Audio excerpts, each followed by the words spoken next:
এটা big breaking news matric higher secondary পৰীক্ষাৰ পাছতহে ৰাজ্যত অনুষ্ঠিত হ'ব পঞ্চায়ত নিৰ্বাচনক লৈ মুখ্যমন্ত্ৰী ডক্টৰ হিমন্ত বিশ্ব শৰ্মাই ডাঙৰ মন্তব্য কৰিছে সংবাদমেলযোগে জনাইছে যে আজি 12 বজাৰ ভিতৰত নিশা 12 বজাৰ ভিতৰত যদি ন্যায়ালয়ে ৰায় প্ৰদান নকৰে পঞ্চায়ত নিৰ্বাচনক লৈ তেনেহলে পৰীক্ষাৰ বাবে ৰাজ্যত পঞ্চায়ত নিৰ্বাচন অনুষ্ঠিত কৰাটো অসম্ভৱ হ'ব আৰু মেট্ৰিক হায়াৰ ছেকেণ্ডেৰী পাছতহে ৰাজ্যত অনুষ্ঠিত কৰিব পৰা যাব পঞ্চায়ত নিৰ্বাচন। আমি ডাঙৰ খবৰটো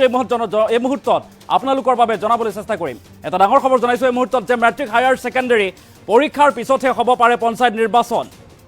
পঞ্চায়ত নিৰ্বাচনক লৈ ডাঙৰ মন্তব্য কৰিছে মুখ্যমন্ত্ৰী ডক্টৰ হিমন্ত বিশ্ব শৰ্মাই। পঞ্চায়ত নিৰ্বাচনক লৈ মুখ্যমন্ত্ৰীগৰাকীয়ে সংবাদমেলযোগে জনাইছে এই কথা।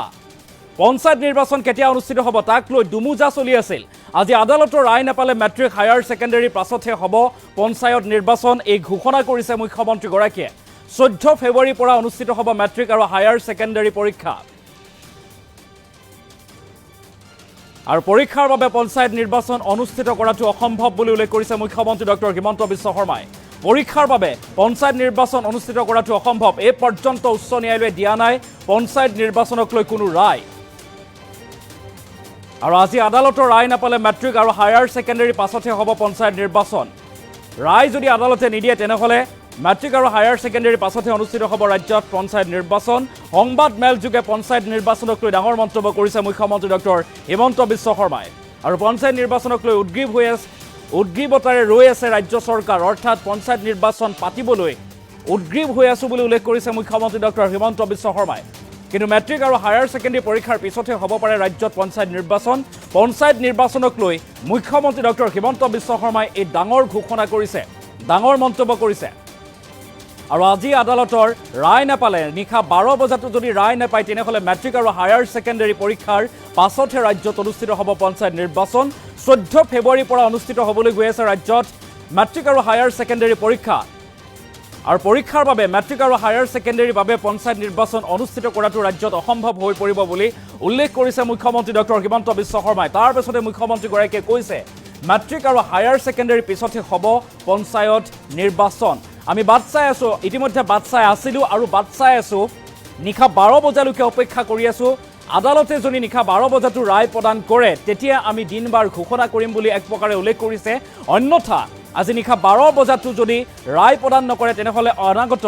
10 দিনলৈ কোৰ্ট বন্ধ থাকিব। গতিকে কোৰ্ট বন্ধ হ'লে 10 দিনৰ ভিতৰত আৰু দিনবাৰ ধাৰ্য কৰাটো অসম্ভৱ হৈ পৰিব বুলি উল্লেখ কৰিছে। গতিকে আজি 12 বজাৰ ভিতৰত যদি ৰায় নিদিয়ে তেনেহ'লে আমি মেট্ৰিক আৰু হায়াৰ ছেকেণ্ডেৰীৰ পাছতহে পৰীক্ষা অনুষ্ঠিত হ'ব পাৰে, তাৰ ইংগিত দিছে এতিয়া মুখ্যমন্ত্ৰী ডক্টৰ হিমন্ত বিশ্ব শৰ্মাই। মন্তব্য আছে মুখ্যমন্ত্ৰীগৰাকীয়ে কি কৈছিল সংবাদমেলযোগে সেই ক্ৰিয়দাংশ আমি আগবঢ়োৱাৰ চেষ্টা কৰিম। এটা সমস্যা আমাৰ সন্মুখত আহিছে পঞ্চায়ত ইলেকশ্যনক লৈ। আজি যদি আমি পঞ্চায়ত ইলেকশ্যন ঘোষণা কৰোঁ আমাক এমাহ সময় লাগে পঞ্চায়ত পাতিবৰ কাৰণে। আৰু আজি আমি 10 জানুৱাৰীত আজি গধূলিলৈকে এতিয়া আমি বহি আছোঁ গোটেই কেবিনেটখনে যে উচ্চ ন্যায়ালয়ৰ যিগৰাকী ন্যায়াধীশ মহামান্য তেখেতে কোৰ্টত আজি ঘোষণা কৰিছিলে যে আজিৰ ভিতৰত তেওঁ জাজমেণ্টটো দিব। কিন্তু এতিয়ালৈকে আমি বহি আছোঁ, জাজমেণ্টটো অহা নাই। গোটেই কেবিনেটখনে ইনফেক্ট 3 ঘণ্টা সময় আমি বহি আছিলোঁ যে জাজমেণ্টটো আহিব, অলপ পিছত আহিব, এতিয়া আহিব, এনেকৈ আমি অপেক্ষা কৰি আছোঁ। ইনফেক্ট দিনৰ 2টা বজাৰ পৰাই আমি অপেক্ষা কৰি আছিলোঁ। সাধাৰণতে চৰকাৰসমূহে পঞ্চায়ত পাতিব নোখোজে যে আমি পঞ্চায়ত নাপাতোঁ, ইমান ইলেকশ্যনত আমি ৰিস্ক নলওঁ। বিশেষকৈ বিধানসভাৰ নিৰ্বাচনৰ আগে আগে কোনো চৰকাৰে পঞ্চায়ত পাতিব নোখোজে। আমি পঞ্চায়ত পাতিবৰ কাৰণে উদ্গ্ৰীৱ হৈ বহি আছোঁ। কিন্তু এই পৰ্যন্ত মই অলপ আগতে মহাঅধিবক্তা দেৱজিৎ শইকীয়াক টেলিফোন কৰিছিলোঁ। তেওঁ কৈছে যে এই সময়লৈকে জাজমেণ্টটো ডিক্টেশ্যন হৈ আছে, জাজমেণ্ট অহা নাই বা যি ধৰণৰ কথা। আজি যদি ৰাতি 12টাৰ আগতে আমি জাজমেণ্টটো নাপাওঁ, পজিটিভ বা নিগেটিভ যি নহওক, তেতিয়াহ'লে আমি পঞ্চায়ত ইলেকশ্যনটো একেবাৰে মেট্ৰিক বা হায়াৰ ছেকেণ্ডেৰী পৰীক্ষাৰ পিছলৈকে লৈ যাব লাগিব। কাৰণ 14 ফেব্ৰুৱাৰীৰ পৰা মেট্ৰিক আৰু হায়াৰ ছেকেণ্ডেৰী আৰম্ভ হ'ব। আৰু যদি এবাৰ ইলেকশ্যন কৰিলে একমাহ সময় লাগে নটিফিকেশ্যনৰ পৰা আৰু দুটা ফেজত কৰিলে আজি হ'ল 10 তাৰিখ 10 ফেব্ৰুৱাৰীত এটা হ'ব পাৰে 12 ফেব্ৰুৱাৰীত এটা ইলেকশ্যন হ'ব পাৰে কিন্তু আজি যদি ৰাতি 12টাৰ আগতে যদি হাইকোৰ্টৰ পৰা অৰ্ডাৰটো ওলাই নাহে আৰু পিছৰ 10 দিনো হাইকোৰ্ট বন্ধ আছে গতিকে তাৰ পৰিপ্ৰেক্ষিতত মই ভাবো যে পঞ্চায়ত ইলেকশ্যন পতাটো অসম্ভৱ হৈ পৰিব কাৰণ মেট্ৰিক আৰু হাই ছেকেণ্ডাৰী পৰীক্ষাৰ মাজত পঞ্চায়ত ইলেকশ্যন পাতিব পৰা নাযাব গতিকে যিসকলে মোক সুধি আছে যে পঞ্চায়ত ইলেকশ্যন কেতিয়া হ'ব মোৰ উত্তৰ এইটোৱে যে চৰকাৰে আজি 3 দিন ধৰি আৰু কেছবিলাক হৈছে অকল এটা কৰিমগঞ্জ জিলাৰ 19খন পঞ্চায়ত লৈ বাকি অসমখন ইয়াৰ লগত জড়িতই নাই কৰিমগঞ্জ জিলাৰ 19খন পঞ্চায়ত লাগিলে কৰিমগঞ্জ জিলাত ইলেকশ্যন নাপাতিলেও হৈ গ'লহেঁতেন বাকি জায়গাখিনিত ইলেকশ্যন পাতিব আমি অনুমতিটো পালে আমি ইলেকশ্যন পাতি দিলোহেঁতেন এই 12টা বজালৈকে আমি অপেক্ষা কৰিম কিন্তু আজি যদি ৰাতি 12টা বজাৰ ভিতৰত যদি নাহেগৈ হাইকোৰ্টৰ পৰা তেতিয়াহ'লে মই ভাবো যে মেট্ৰিক আৰু হায়াৰ ছেকেণ্ডাৰী পৰীক্ষাৰ আগত ইলেকশ্যন হোৱাটো অসম্ভৱ হৈ পৰিব আৰু এই মন্তব্য আমি শুনোৱাৰ চেষ্টা কৰিলোঁ মুখ্যমন্ত্ৰী ডক্টৰ হিমন্ত বিশ্ব শৰ্মাই আজিৰ দিনটোত সংবাদ মেলযোগে পঞ্চায়ত নিৰ্বাচনক লৈ ডাঙৰ মন্তব্য কৰিছে পৰীক্ষাৰ বাবে পঞ্চায়ত নিৰ্বাচন অনুষ্ঠিত কৰাটো অসম্ভৱ বুলি উল্লেখ কৰিছে মেট্ৰিক হায়াৰ ছেকেণ্ডাৰী পৰীক্ষাৰ পিছতহে হ'ব ৰাজ্যত পঞ্চায়ত নিৰ্বাচন তাৰ ইংগিত দিছে মুখ্যমন্ত্ৰীগৰাকীয়ে পঞ্চায়ত নিৰ্বাচনক লৈ মুখ্যমন্ত্ৰী ডক্টৰ হিমন্ত বিশ্ব শৰ্মাৰ সংবাদ মেলযোগে ডাঙৰ ঘোষণা ৰাজ্যত পঞ্চায়ত নিৰ্বাচন কেতিয়া হ'ব তাক লৈ দুমোজা চলি আছিল আৰু আজি আদালতৰ ৰায় নেপালে মেট্ৰিক আৰু হায়াৰ ছেকেণ্ডাৰীৰ পিছতহে পঞ্চায়ত নিৰ্বাচন অনুষ্ঠিত হ'ব বুলি ইংগিত দিলে মুখ্যমন্ত্ৰীগৰাকীয়ে 14 ফেব্ৰুৱাৰীৰ পৰা ৰাজ্যত অনুষ্ঠিত হ'বলৈ গৈ আছে মেট্ৰিক আৰু হায়াৰ ছেকেণ্ডাৰী পৰীক্ষা আৰু পৰীক্ষাৰ বাবে পঞ্চায়ত নিৰ্বাচন অনুষ্ঠিত কৰাটো অসম্ভৱ বুলি এক প্ৰকাৰে উল্লেখ কৰিছে মুখ্যমন্ত্ৰীগৰাকীয়ে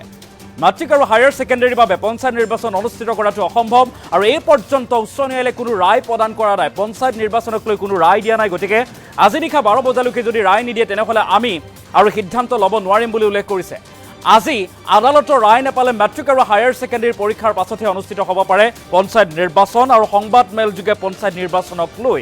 মুখ্যমন্ত্ৰী ডক্টৰ হিমন্ত বিশ্ব শৰ্মাৰ এই ডাঙৰ ঘোষণা মেট্ৰিক আৰু হায়াৰ ছেকেণ্ডাৰী পৰীক্ষাৰ পিছতহে হ'ব পাৰে এনেদৰে পঞ্চায়ত নিৰ্বাচন তাৰ ইংগিত দিছে মুখ্যমন্ত্ৰীগৰাকীয়ে আৰু সংবাদ মেলযোগে এনেদৰে এতিয়া ঘোষণা কৰিছে মুখ্যমন্ত্ৰী ডক্টৰ হিমন্ত বিশ্ব শৰ্মাই পঞ্চায়ত নিৰ্বাচন কেতিয়া অনুষ্ঠিত হ'ব তাক লৈ গাইডলাইন প্ৰকাশ কৰা হৈছিল এক প্ৰকাৰে প্ৰাৰ্থীসকলে কেনেদৰে কি নিৰ্বাচনী প্ৰচাৰ চলাব পাৰিব ৰাজনৈতিক দল মুক্ত কৰি আজিৰ তাৰিখত পঞ্চায়ত নিৰ্বাচন অনুষ্ঠিত কৰাৰ কথা ঘোষণা কৰি আহিছিল ৰাজ্য চৰকাৰৰ মন্ত্ৰী বা বিষয়াসকলে তাৰ মাজতে লক্ষণীয়ভাৱে পঞ্চায়ত নিৰ্বাচনক লৈ গুৱাহাটী উচ্চ ন্যায়ালয়ত গোচৰ চলি আছিল আৰু সেই গোচৰৰ বাবেই পঞ্চায়ত নিৰ্বাচনৰ দিন বাৰ ঠিক কৰিব পৰা নাছিল ৰাজ্যিক নিৰ্বাচনী আয়োগে আৰু তাৰ মাজতে আজিৰ তাৰিখত শুনানি আছিল আৰু আজি শুনানি এতিয়ালৈকে এই পৰ্যন্ত অহা নাই মুখ্যমন্ত্ৰীগৰাকীয়ে এতিয়াও আশাবাদী যে নিশা 12 বজালৈকে যদিও ৰায় আহে তেনেহ'লে আমি পঞ্চায়ত নিৰ্বাচনৰ দিন বাৰ ঠিক কৰিব পাৰিম অন্যথা আগন্তুক 10 দিনলৈ পঞ্চায়ত নিৰ্বাচনৰ এই যি ৰায় সেই ৰায় কোৰ্টে হয়তো দিব নোৱাৰিব কিন্তু 10 দিনলৈ কোৰ্ট উচ্চ ন্যায়ালয় বন্ধ থাকিব বুলি উল্লেখ কৰিছে আৰু গতিকে 10 দিনৰ ভিতৰত যদি ৰায় প্ৰদান নকৰে তেনেহ'লে আমি আৰু সিদ্ধান্ত ল'ব নোৱাৰিম মূলতঃ পৰীক্ষাৰ পিছতহে পঞ্চায়ত নিৰ্বাচন অনুষ্ঠিত হ'ব পাৰে বুলি তাৰ ইংগিত দিছে মুখ্যমন্ত্ৰী ডক্টৰ হিমন্ত বিশ্ব শৰ্মাই পুনৰবাৰ মুখ্যমন্ত্ৰীগৰাকীয়ে কি কৈছিল মন্তব্য আগবঢ়াইছোঁ এটা সমস্যা আমাৰ সন্মুখত আহিছে পঞ্চায়ত ইলেকশ্যনক লৈ আজি যদি আমি পঞ্চায়ত ইলেকশ্যন ঘোষণা কৰোঁ আমাক এমাহ সময় লাগে পঞ্চায়ত পাতিবৰ কাৰণে আৰু আজি আমি 10 জানুৱাৰীত আজি গধূলিলৈকে এতিয়া আমি বহি আছোঁ গোটেই কেবিনেটখনে যে উচ্চ ন্যায়ালয়ৰ যিগৰাকী ন্যায়াধীশ মহামান্য তেখেতে কোৰ্টত আজি ঘোষণা কৰিছিলে যে আজিৰ ভিতৰত তেওঁ জাজমেণ্টটো দিব কিন্তু এতিয়ালৈকে আমি বহি আছোঁ জাজমেণ্টটো অহা নাই গোটেই কেবিনেটখনে ইনফেক্ট 3 ঘণ্টা সময় আমি বহি আছিলোঁ যে জাজমেণ্টটো আহিব অলপ পিছত আহিব এতিয়া আহিব এনেকৈ আমি অপেক্ষা কৰি আছোঁ ইনফেক্ট দিনৰ 2টা বজাৰ পৰাই আমি অপেক্ষা কৰি আছিলোঁ সাধাৰণতে চৰকাৰসমূহে পঞ্চায়ত পাতিব নোখোজে যে আমি পঞ্চায়ত নাপাতোঁ ইমান ইলেকশ্যনত আমি ৰিস্ক নলওঁ বিশেষকৈ বিধানসভাৰ নিৰ্বাচনৰ আগে আগে কোনো চৰকাৰে পঞ্চায়ত পাতিব নোখোজে আমি পঞ্চায়ত পাতিবৰ কাৰণে উদ্গ্ৰীৱ হৈ বহি আছো কিন্তু এই পৰ্যন্ত মই অলপ আগতে মহা অধিবক্তা দেৱজিৎ শইকীয়াক টেলিফোন কৰিছিলোঁ তেওঁ কৈছে যে এই সময়লৈকে জাজমেণ্টটো ডিক্টেশ্যন হৈ আছে জাজমেণ্ট অহা নাই বা যি ধৰণৰ কথা আজি যদি ৰাতি 12টাৰ আগতে আমি জাজমেণ্টটো নাপাওঁ পজিটিভ বা নিগেটিভ যি নহওক তেতিয়াহ'লে আমি পঞ্চায়ত ইলেকশ্যনটো একেবাৰে মেট্ৰিক বা হায়াৰ ছেকেণ্ডেৰী পৰীক্ষাৰ পিছলৈকে লৈ যাব লাগিব কাৰণ 14 ফেব্ৰুৱাৰীৰ পৰা মেট্ৰিক আৰু হায়াৰ ছেকেণ্ডেৰী আৰম্ভ হ'ব আৰু যদি এবাৰ ইলেকশ্যন কৰিলে একমাহ সময় লাগে নটিফিকেশ্যনৰ পৰা আৰু দুটা ফেজত কৰিলে আজি হ'ল 10 তাৰিখ 10 ফেব্ৰুৱাৰীত এটা হ'ব পাৰে 12 ফেব্ৰুৱাৰীত এটা ইলেকশ্যন হ'ব পাৰে কিন্তু আজি যদি ৰাতি 12টাৰ আগতে যদি হাইকোৰ্টৰ পৰা অৰ্ডাৰটো ওলাই নাহে আৰু পিছৰ 10 দিনো হাইকোৰ্ট বন্ধ আছে গতিকে তাৰ পৰিপ্ৰেক্ষিতত মই ভাবোঁ যে পঞ্চায়ত ইলেকশ্যন পতাটো অসম্ভৱ হৈ পৰিব কাৰণ মেট্ৰিক আৰু হাই ছেকেণ্ডেৰী পৰীক্ষাৰ মাজত পঞ্চায়ত ইলেকশ্যন পাতিব পৰা নাযাব গতিকে যিসকলে মোক সুধি আছে যে পঞ্চায়ত ইলেকশ্যন কেতিয়া হ'ব মোৰ উত্তৰ এইটোৱে যে চৰকাৰে আজি 3 দিন ধৰি আৰু কেছবিলাক হৈছে অকল এটা কৰিমগঞ্জ জিলাৰ 19খন পঞ্চায়ত লৈ বাকী অসমখন ইয়াৰ লগত জড়িতই নাই কৰিমগঞ্জ জিলাৰ 19খন পঞ্চায়ত লাগিলে কৰিমগঞ্জ জিলাত ইলেকশ্যন নাপাতিলেও হৈ গ'লহেঁতেন বাকী জায়গাখিনিত ইলেকশ্যন পাতিব আমি অনুমতিটো পালে আমি ইলেকশ্যন পাতি দিলোহেঁতেন এই 12টা বজালৈকে আমি অপেক্ষা কৰিম কিন্তু আজি যদি ৰাতি 12টা বজাৰ ভিতৰত যদি নাহেগৈ হাইকোৰ্টৰ পৰা তেতিয়াহ'লে মই ভাবোঁ যে মেট্ৰিক আৰু হায়াৰ ছেকেণ্ডেৰী পৰীক্ষাৰ আগত ইলেকশ্যন হোৱাটো অসম্ভৱ হৈ পৰিব এটা সমস্যা আমাৰ সন্মুখত আহিছে পঞ্চায়ত ইলেকশ্যনক লৈ আজি যদি আমি পঞ্চায়ত ইলেকশ্যন ঘোষণা কৰোঁ আমাক এমাহ সময় লাগে পঞ্চায়ত পাতিবৰ কাৰণে আৰু আজি আমি 10 জানুৱাৰীত আজি গধূলিলৈকে এতিয়া আমি বহি আছোঁ গোটেই কেবিনেটখনে যে উচ্চ ন্যায়ালয়ৰ যিগৰাকী ন্যায়াধীশ মহামান্য তেখেতে কোৰ্টত আজি ঘোষণা কৰিছিলে যে আজিৰ ভিতৰত তেওঁ জাজমেণ্টটো দিব কিন্তু এতিয়ালৈকে আমি বহি আছোঁ জাজমেণ্টটো অহা নাই গোটেই কেবিনেটখনে ইনফেক্ট 3 ঘণ্টা সময় আমি বহি আছিলোঁ যে জাজমেণ্টটো আহিব অলপ পিছত আহিব এতিয়া আহিব এনেকৈ আমি অপেক্ষা কৰি আছোঁ ইনফেক্ট দিনৰ 2টা বজাৰ পৰাই আমি অপেক্ষা কৰি আছিলোঁ সাধাৰণতে চৰকাৰসমূহে পঞ্চায়ত পাতিব নোখোজে যে আমি পঞ্চায়ত নাপাতো ইমান ইলেকশ্যনত আমি ৰিস্ক নলওঁ বিশেষকৈ বিধানসভাৰ নিৰ্বাচনৰ আগে কোনো চৰকাৰে পঞ্চায়ত পাতিব নোখোজে আমি পঞ্চায়ত পাতিবৰ কাৰণে উদ্গ্ৰীৱ হৈ বহি আছোঁ